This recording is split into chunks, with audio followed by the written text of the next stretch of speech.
Mais uma vez, boa tarde a todos. Vamos começar mais uma aula de sinais e sistemas. Hoje a aula de sinais e sistemas é de caráter bastante informativo, ela também é uma aula relativamente mais curta. Hoje nós vamos abordar os sistemas híbridos. Então, pessoal, já vamos passar lá para o nosso material para iniciar a discussão.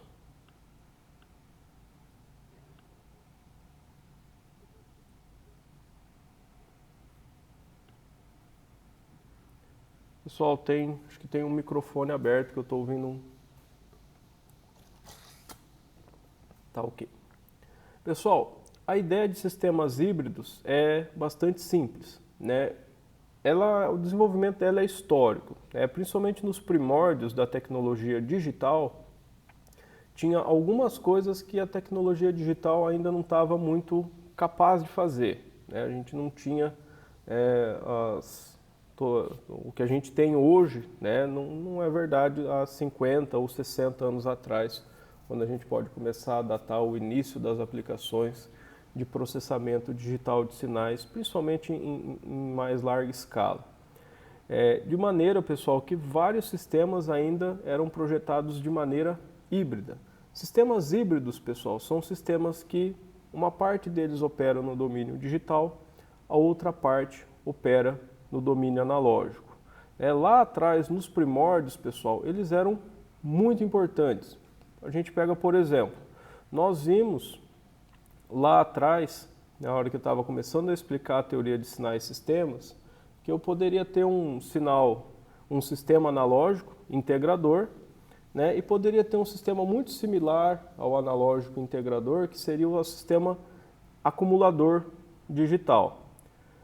No passado, pessoal, implementar o sistema acumulador era muito complicado porque eu não tinha circuitos digitais rápidos o bastante, então eu não conseguia tomar as amostras com uma frequência alta o suficiente para garantir ali que aquela certa visão da continuidade do sinal não fosse quebrada em cima das amostras, então o acumulador ficava com uma aproximação pobre.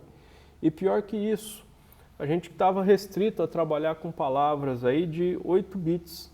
8 bits, pessoal, 256 níveis, rapidamente a gente chega em condições de overflow ou underflow com um sistema que vai armazenar os valores dentro de uma palavra de 8 bits, porque a gente simplesmente não tem muitas representações distintas ali e o sistema sofria com esses problemas, então, de saturação da sua saída, porque a faixa dinâmica de operação era muito estreita.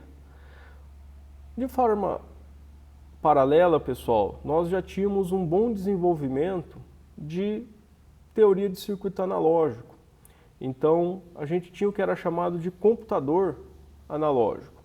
Vocês já fizeram disciplina de circuitos, estão fazendo a eletrônica básica agora. Eu imagino que a maioria já conheça, ou pelo menos já tenha ouvido falar do amplificador operacional.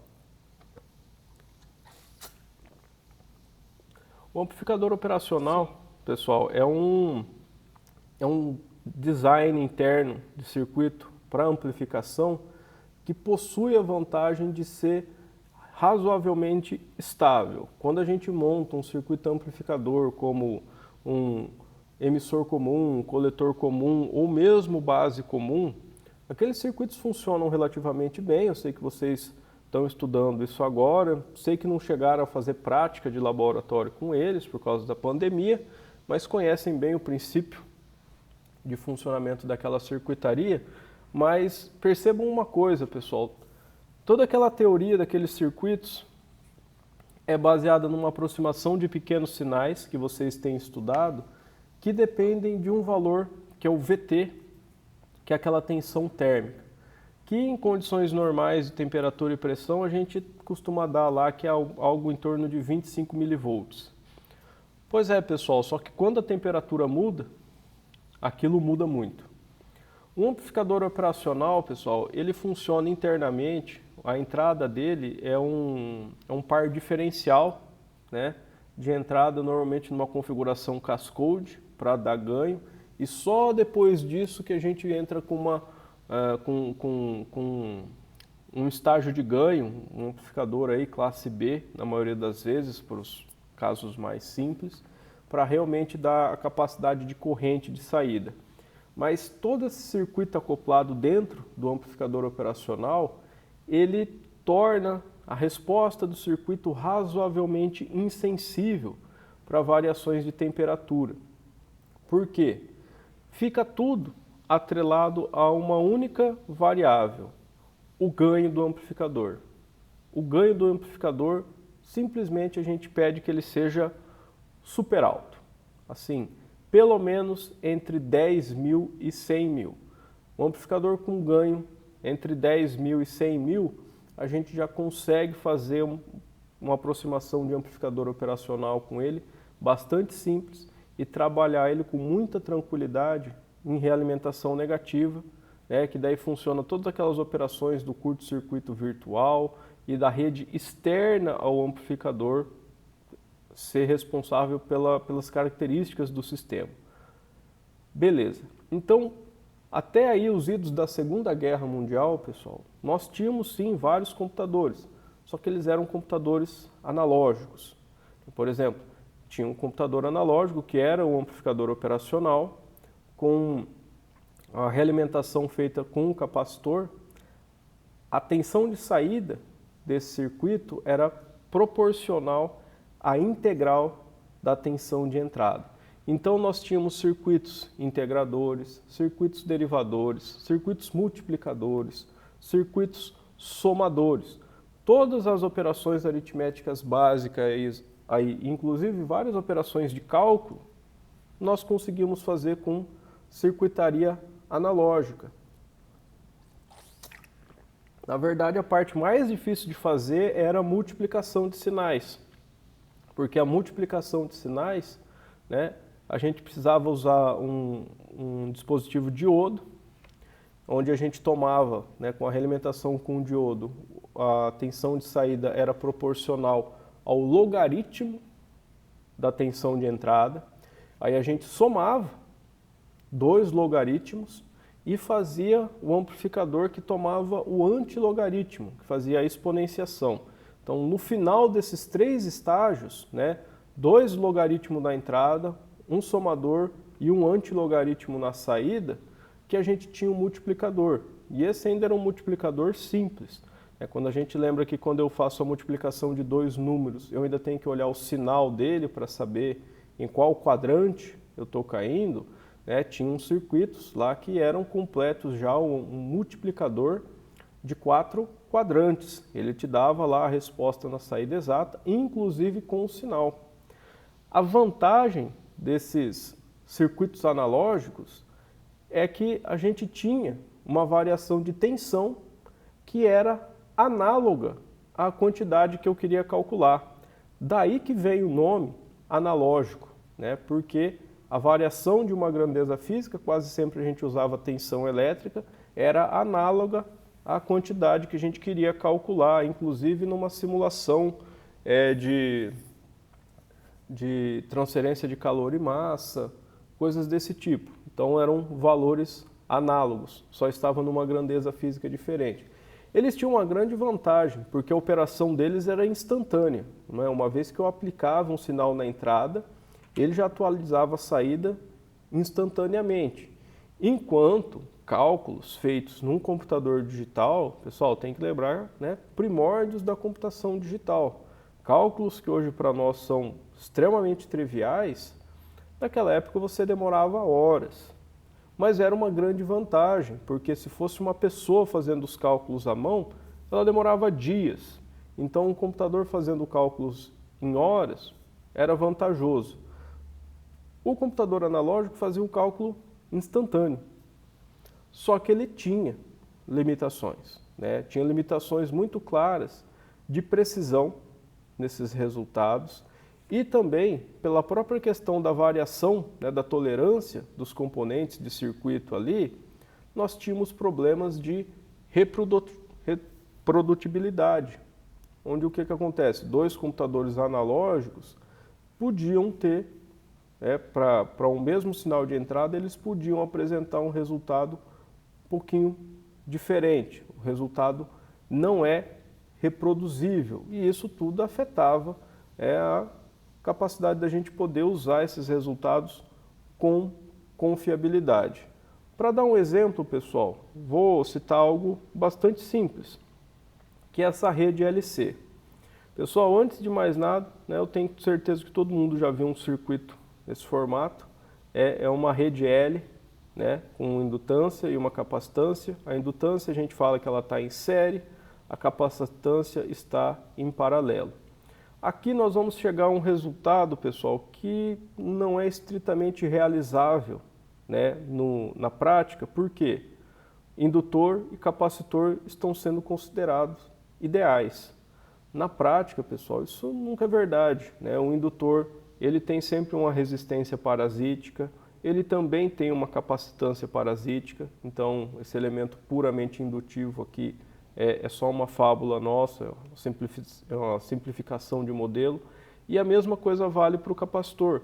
O capacitor tem sempre uma resistência, também uma resistência séria equivalente, ele também tem sempre uma resistência de dielétrico que não é infinita, então existe uma condutância, né, entre os polos positivos e negativos aqui dessa figura.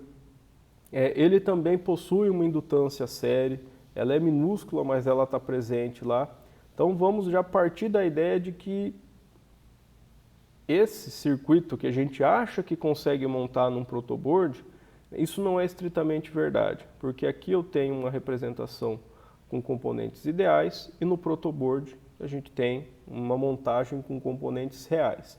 Mas a teoria básica, pessoal, de circuitos nos traz esse resultado aqui. Isso daqui vem da análise de Laplace, dessa figura que dá, né, uma representação aqui por transformada de Fourier. Uma EDO de ordem 2, tem que ser de ordem 2, eu tenho um circuito com dois componentes reativos. Então, é um circuito de segunda ordem, um sistema de segunda ordem. Para resolver, eu preciso não só da EDO, mas também de duas condições de contorno, que por simplicidade aqui eu deixei como nulas. O fato das condições de contorno partirem do zero, pessoal, simplifica bastante as coisas, porque eu estou trabalhando com um sistema que eu já sei que é causal. A transformada de Laplace, tanto bilinear quanto, bilateral quanto unilateral, eu chego no mesmo resultado, né? Então fica bastante simples trabalhar analiticamente com esse circuito. De forma bem simplificada, aqui a gente fala que a função de transferência na forma canônica, o que é essa forma canônica que vocês já viram? Quer dizer que o polinômio em S de mais alta ordem está isolado. Então eu deixei ele com o coeficiente 1, para isso eu fiquei com uma expressão nesse formato. 1 sobre LC no denominador, dividido por S ao quadrado, mais 1 sobre LC no denominador.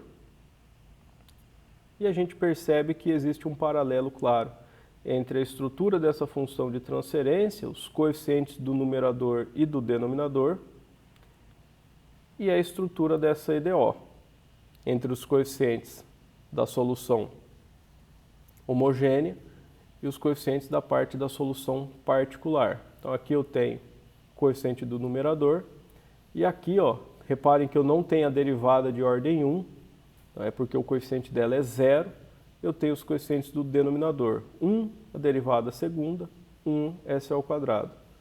1 sobre LC vezes Y, 1 sobre LC no termo independente. Restrição física que a gente tem, pessoal, é que indutância e capacitância são valores estritamente positivos. Então, como a indutância e a capacitância são maiores do que zero, né, a gente percebe aqui que esse sistema ele possui dois polos complexos conjugados, né, porque S ao quadrado mais 1 sobre LC, onde esse valor é positivo, dá zero. Ou seja, eu estou procurando a raiz quadrada de um número negativo, dado aqui S mais ou menos J raiz de 1 sobre LC. E aqui a gente percebe algo sobre esse sistema, ele é instável. A gente sabe que eu estou trabalhando com a solução causal, por quê? Condições de contorno nulas. Mais importante, é um circuito. Aqui a princípio a gente poderia montar, né? Tem aqui o meu sinal de entrada x de t, o meu sinal de saída y de t. A gente espera que a tensão da saída y de t responda somente a entradas presentes ou passadas, x de t, que ele não vai antecipar valores futuros. Então, a solução causal ela é uma restrição meio que dada para nós. Só que esse sistema, pessoal, ele é instável. Esse sistema ele é instável por quê? Os meus dois polos, pessoal, ou meu par de polos complexos conjugado, reparem, eles estão exatamente em cima do eixo J ômega no plano S, porque essa raiz aqui tem parte real nula. Então os polos estão exatamente em cima do eixo J ômega. O eixo J ômega ele tinha que fazer parte da região de convergência para a solução ser estável. Aqui não tem como ela ser estável porque ele não tem como fazer parte de nenhuma região de convergência, porque eu tenho dois polos exatamente aí em cima. Só que é justamente essa instabilidade, pessoal, que torna esse circuito útil em algumas situações. Porque a hora que eu pego esse cara aqui e faço a transformada inversa de Laplace, pessoal, isso daqui é uma transformada inversa de Laplace que vocês bem conhecem, né? Ela é tabelada, né? Mas dá para fazer aí também usando o MATLAB. Ela dá literalmente o seno de raiz de 1 sobre LC vezes t, U de t. Ou seja, a resposta impulsiva dessa função de transferência é uma senoide que parte da origem, tem um U de t aqui, mas tem duração infinita.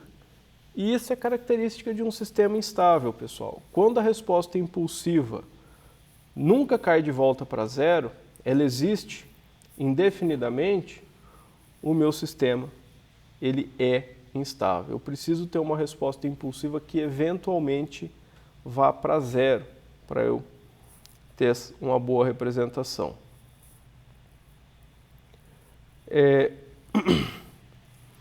Obviamente que eu vou ter aí uma frequência de ressonância, né? Eu tenho essa frequência aqui, mas isso está em radianos por segundo. Se eu ajusto aí por 2π, eu vou ter essa mesma frequência em hertz. Isso aqui, pessoal, simplesmente está me dizendo que, independente da tensão que eu aplique aqui na entrada, se eu aplicar, para fazer algo bem simples, se eu vim aqui aplicar simplesmente um impulso, sabe, um delta de t aqui. Se eu vou aí e aplico um delta de t, a resposta vai ser literalmente a resposta ao impulso, ou seja, eu apliquei o impulso na entrada e ele começa a gerar uma senoide para mim indefinidamente. Se eu vou e aplico um degrau, o que eu tenho é que eu vou ter um degrau convoluído com essa senoide. A gente já sabe que a convolução com o degrau é proporcional à integração, né? Equivale a uma integração. A integral de um seno de 1 sobre LC vai ser um cosseno de 1 sobre LC, ou seja, eu ainda mantenho a senoide. Basicamente a ideia é, qualquer sinal que eu aplique aqui na entrada x de t vai ser convoluído com a resposta impulsiva senoidal, ou seja, eu vou ter um termo senoidal na saída. Não existe uma integração com uma senoide que não gere uma outra senoide. Se é um seno, às vezes vira um cosseno, sabe? A gente tem uma mudança de fase, mas a oscilação senoidal está sempre lá.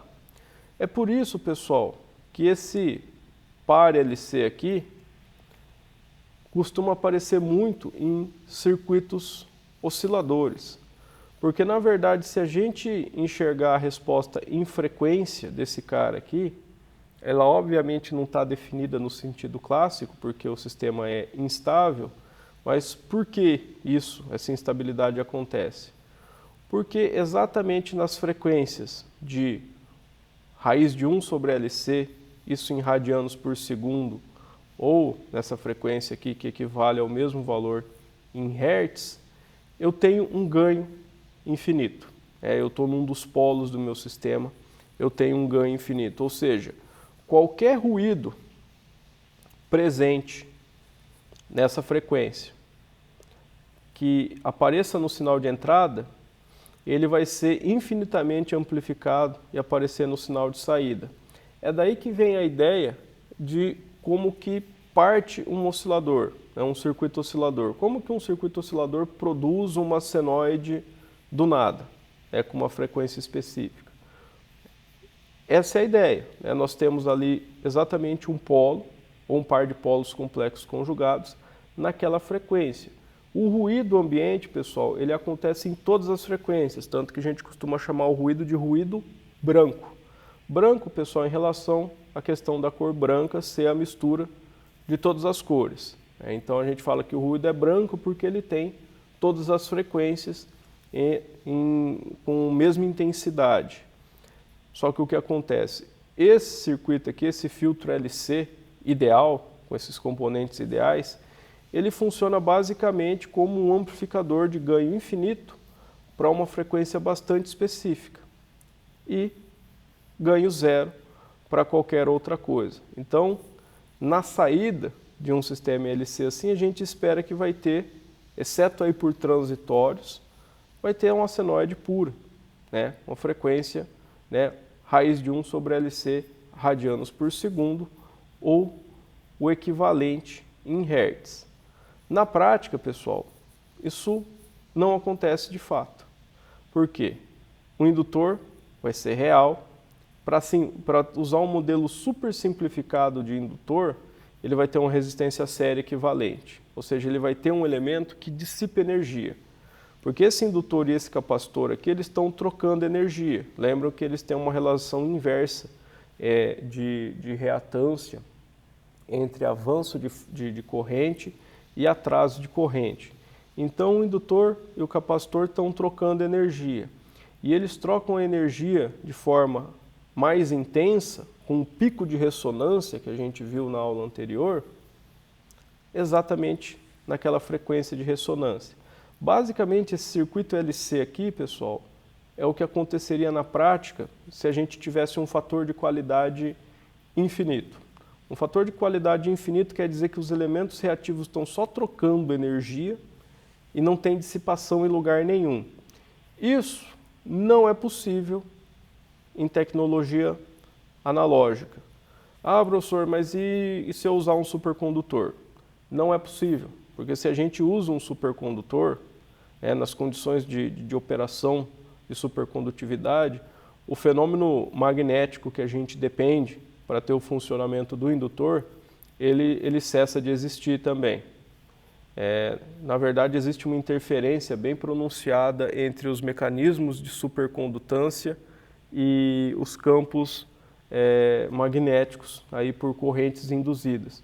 Eu tenho que manter qualquer magnetização num nível muito baixo, porque senão ela interfere e destrói o efeito supercondutor.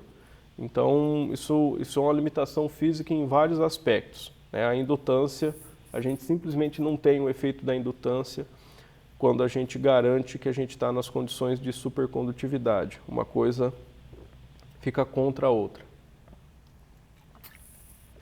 Então, isso daqui nunca é montado, na verdade, sem perdas. Para eu poder, pessoal, fazer um circuito oscilador de fato, que a gente sabe que isso existe, nós temos circuitos osciladores, usando tecnologia analógica, eu preciso de todo um sistema de realimentação com amplificadores para poder forçar o meu sisteminha, que vai ter parte real no seu polo. O seu par de polo complexo conjugado ele não vai ser puramente imaginário. Ele vai ser um sistema causal, ele também vai ser um sistema estável e não instável como está aqui.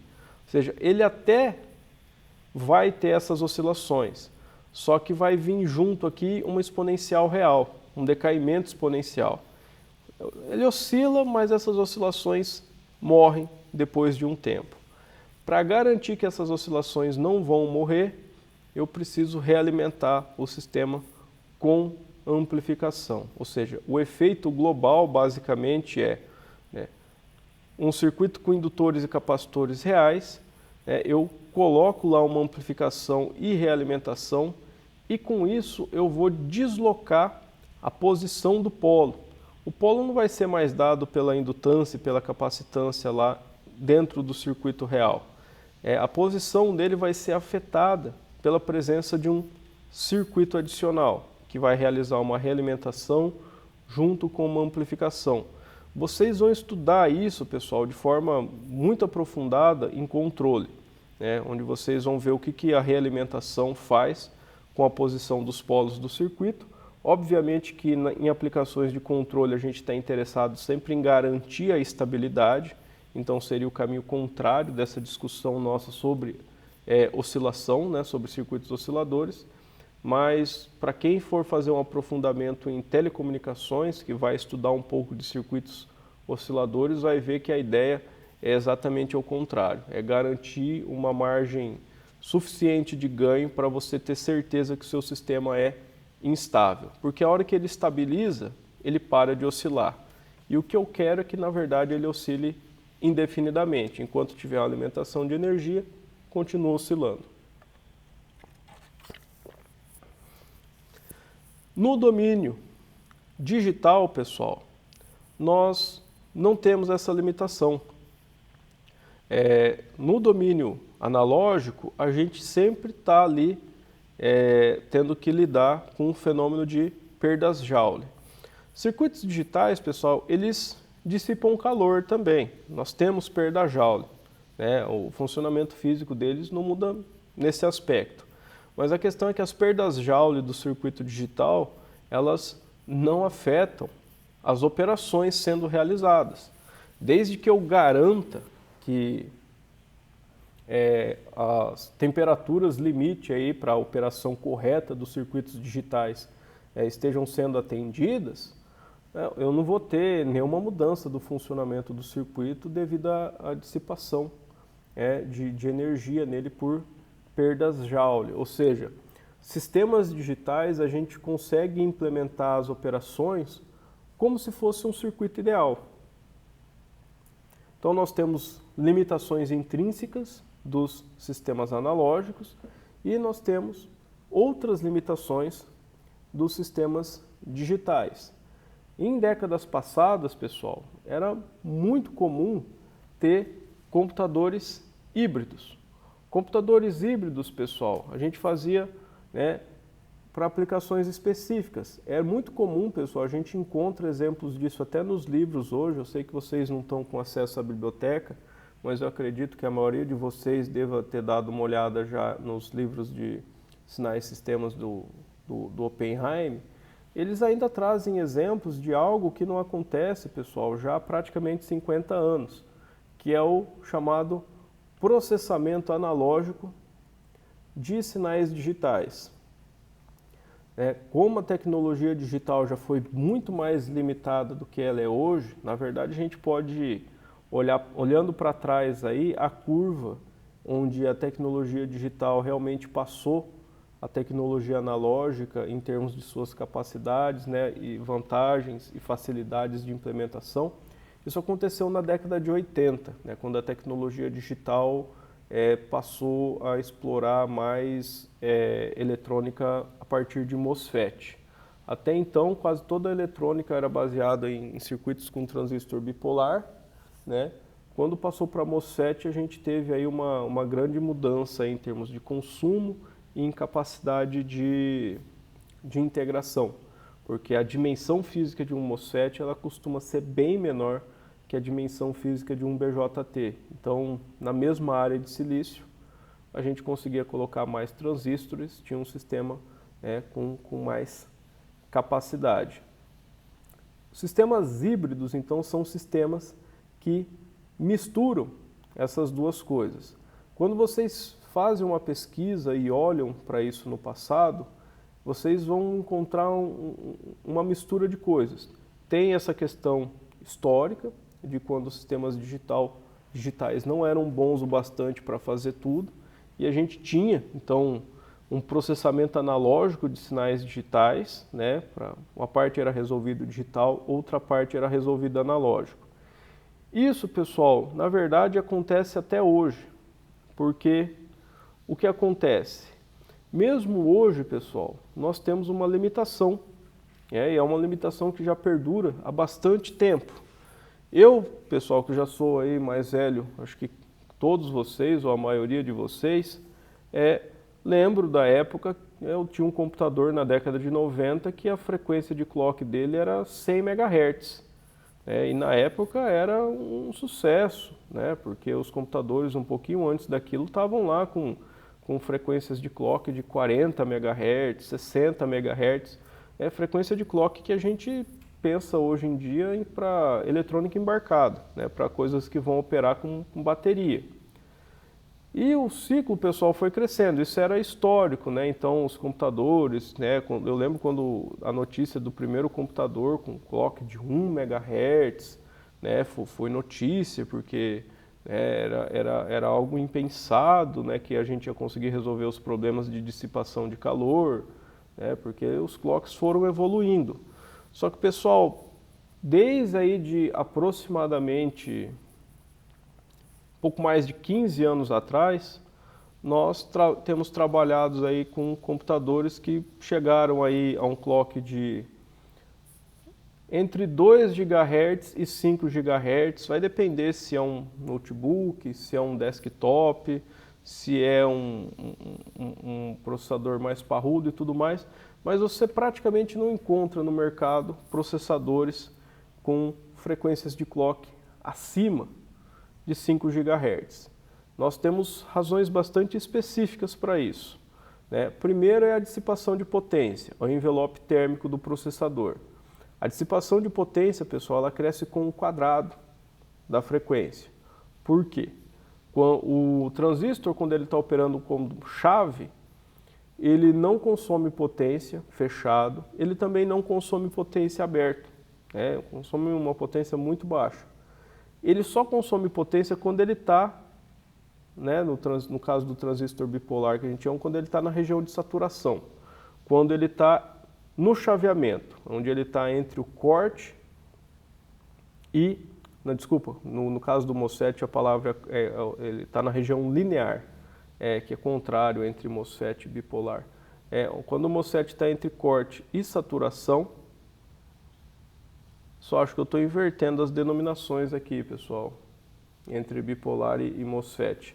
Mas entre as duas posições dele, chave aberta e chave fechada, ele vai passar por uma região onde ele tem uma queda de tensão, né, não nula, e ele tem uma corrente passando não nula, ou seja, ali é o surto de consumo de potência dele. Então, conforme ele chaveia, de ligado para desligado ou de desligado para ligado, ele consome potência. Esse chaveamento acontece, né, na mesma frequência do clock. E se a gente fecha a matemática, a gente percebe que isso fica com a dependência quadrática.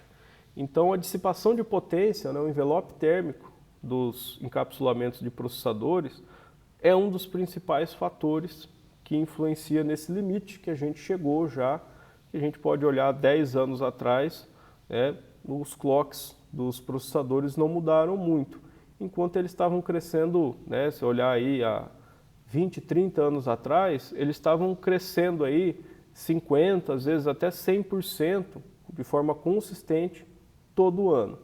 Então foi um limite onde a gente chegou aí no estado da arte que a gente não tem conseguido ultrapassar. Em parte isso é por causa das dissipações de potência. Outra parte importante também, pessoal, é a questão do sincronismo no tempo de todo o chip. Os chips têm se tornaram, pessoal, falo em termos do tamanho da pastilha de silício mesmo, eles têm se tornado cada vez maiores, né? A gente tem usado uma área de silício cada vez maior. Na década de 90, os chips eram menos da metade da área dos atuais, porque a nossa tecnologia de integração ela tem refinado cada vez melhor. Então, mesmo quando a gente trabalha com um chip aí com 100 milímetros quadrados de área, ou seja, 1 centímetro por 1 centímetro, a gente tem um yield bom, né? A grande maioria dos chips que saem da produção saem funcionando 100%. Essa era uma das limitações históricas, mas conforme os nossos processos ficam cada vez melhores, a gente consegue fazer chips maiores, né? Com um enorme número de portas, onde no final de todo o processo o chip está 100% funcional. Então o que acontece? O chip a gente trabalha quase sempre com máquinas que são síncronas, né? São máquinas de estado que funcionam em cima de um único sinal de clock. Quando a gente fala de um clock da ordem de gigahertz, pessoal, o comprimento de onda, né, o comprimento de onda, quando a gente fala de uma frequência na casa de gigahertz, né, a gente está no que a gente ouve ainda falar hoje por causa da tecnologia 5G, a gente está falando da banda de ondas milimétricas, ou seja, a gente tem um comprimento de onda que a gente mede em milímetros. Por que que isso é importante, pessoal? Porque quando eu tenho um circuito onde toda a sinalização interna dele, da máquina de estados e do controle da eletrônica digital, está sendo comandado, sincronizado com um clock de 5 GHz, pessoal, eu tenho uma distância máxima que eu posso fazer um sinal percorrer uma trilha antes de eu perder esse sincronismo, antes desse sinal de clock que vai ser uma onda quadrada que está hora em alto e hora em baixo. Antes de eu chegar num ponto do circuito onde a onda quadrada, onde antes na origem do clock ela estava em alto, naquele outro ponto do circuito ela ainda está embaixo, porque a frente de onda ainda não se propagou até lá. Fala, mas a sinalização é feita na velocidade da luz. Quase, né? Depende um pouco da permissividade elétrica em volta, né? Tem um fator ali que a gente corrige, é substancialmente mais devagar que isso, só que o mais importante não é a propagação do sinal eletromagnético em si, mas sim do seu formato. Isso é o que a gente chama de velocidade de grupo do sinal. E a velocidade de grupo do sinal é muito mais baixa que isso. Ou seja, conforme o clock fica cada vez mais alto, a gente começa a ter restrições. Falou, para eu manter todo o circuito sincronizado, né, dentro de uma certa tolerância, eu preciso limitar cada vez mais, né, a distância espacial daquele circuito. Eu não consigo manter uma área de 1 metro quadrado sincronizada em 5 GHz, porque dentro daquele 1 metro quadrado eu vou ter várias, mas assim, mais de 100 ondas completas do clock. Ou seja, a extremidade do meu circuito estaria operando no clock, né, de centenas de ciclos atrás. Ele estaria completamente fora de sincronismo com o resto do sistema. Isso só ia gerar choque, porque a gente receberia sinais de interrupção, sinais de recebi o último dado, tudo ok. A gente receberia muito atrasado, né? E a sinalização da central de comando chegaria muito atrasada. A gente não tem como fechar. Vocês devem ter visto isso com o Márcio, a questão da carta de tempos. Você não consegue fechar uma carta de tempos porque os seus atrasos de propagação dentro da sua frequência do clock são muito maiores do que o período do clock. Então, infelizmente, não tem como funcionar desse jeito. Nós temos tecnologias que contornam tudo isso? Sim. Nós temos aí, por exemplo, no caso da arquitetura ARM, eu acho que isso não existe mais nos dias de hoje, mas antigamente existia uma série da ARM que era chamada AMULET. A série AMULET da ARM, ela tinha uma característica muito específica dela, que ela não tinha clock.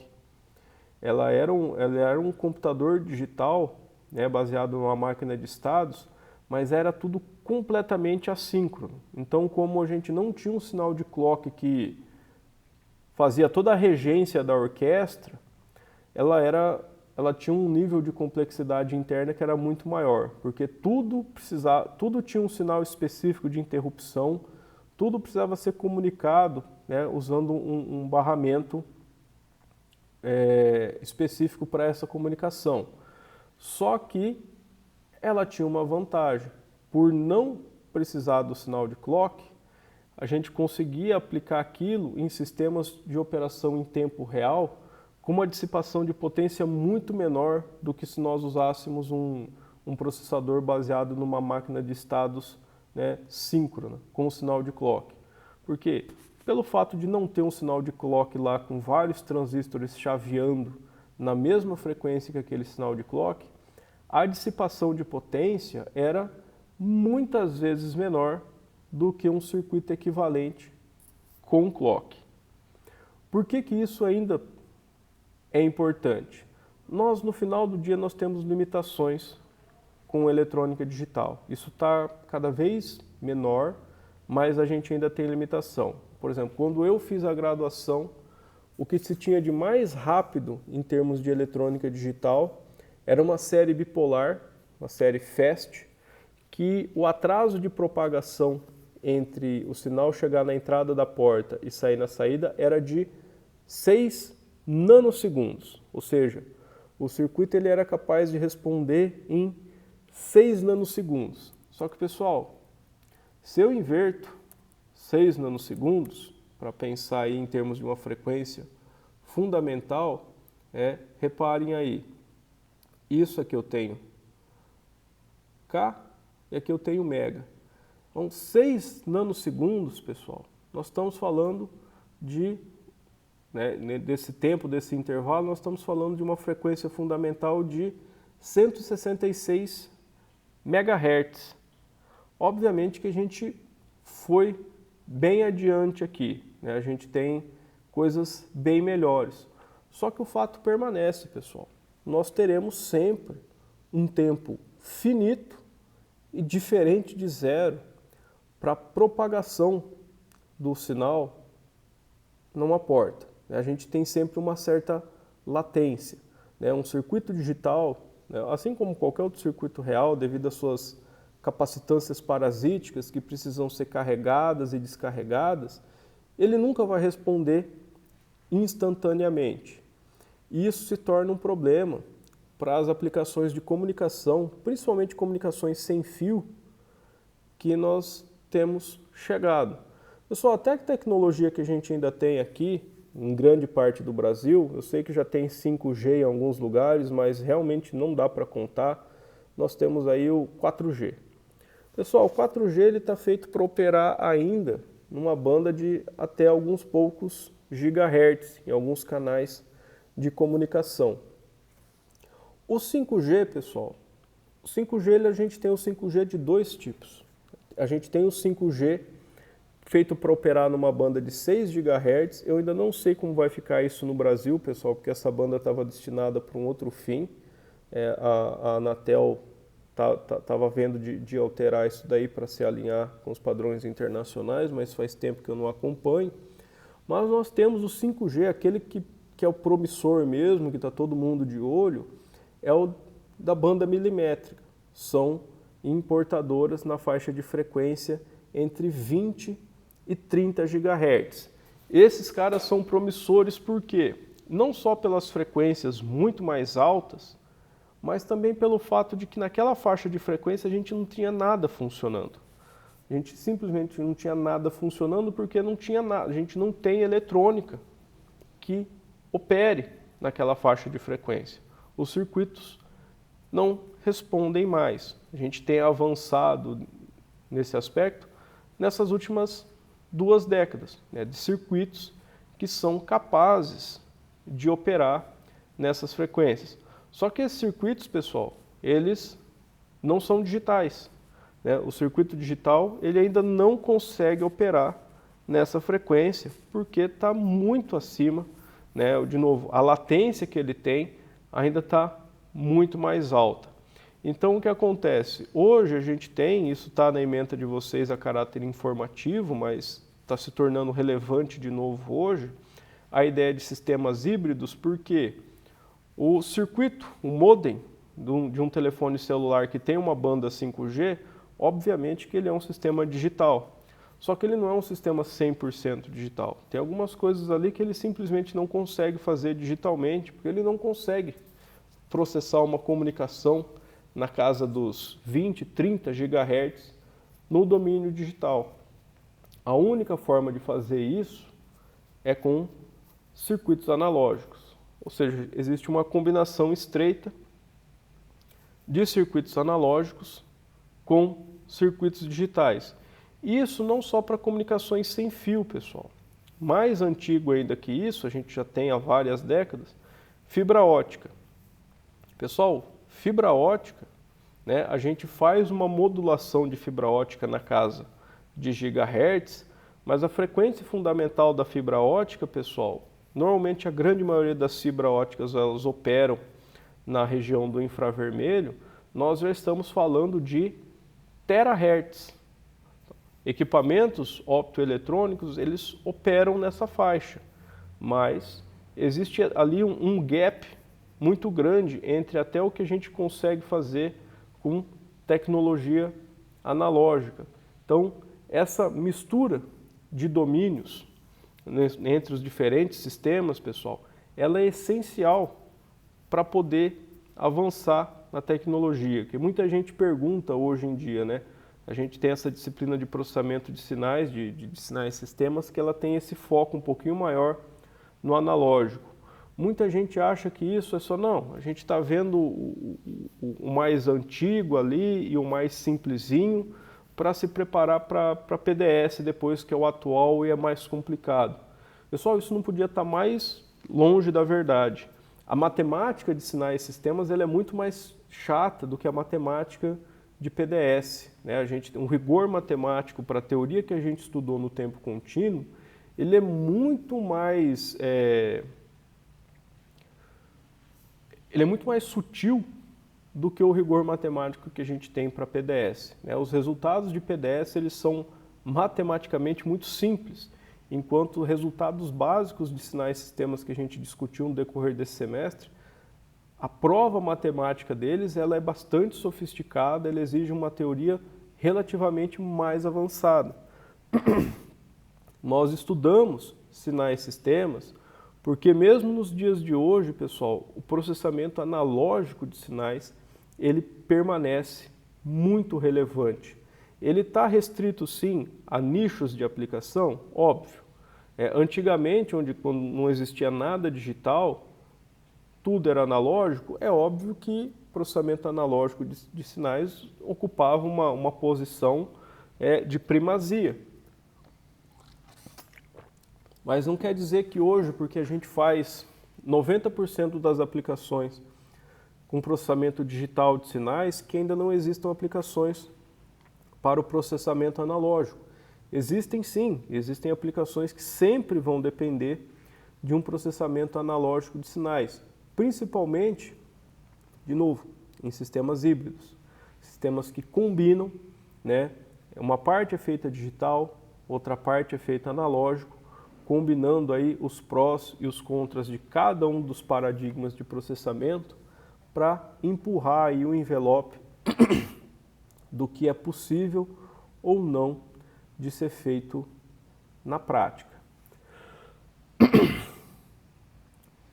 Pessoal, basicamente o que eu queria discutir com vocês hoje é isso. Era uma aula de caráter muito informativo. Ela é um dos tópicos previstos na ementa, então é uma aula que eu simplesmente não posso deixar de fazer, mas o caráter dela é simplista mesmo.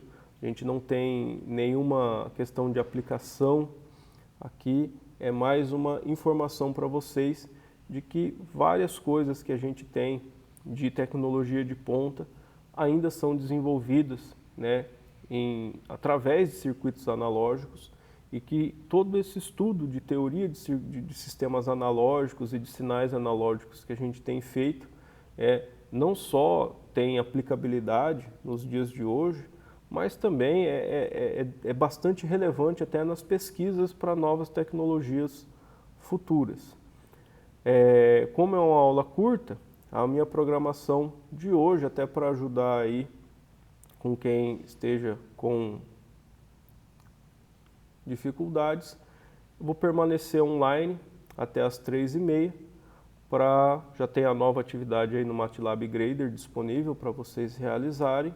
Né? Vou estar aqui online até as 3h30 para tirar dúvida de quem já quiser fazê-la nesse momento. Mas antes de encerrar e finalizar, alguém ficou com alguma dúvida? Queria às vezes um exemplo um pouquinho mais concreto. Eu tenho alguns outros exemplos que eu posso dar de sistemas híbridos, né? Ou da exposição ficou tudo ok?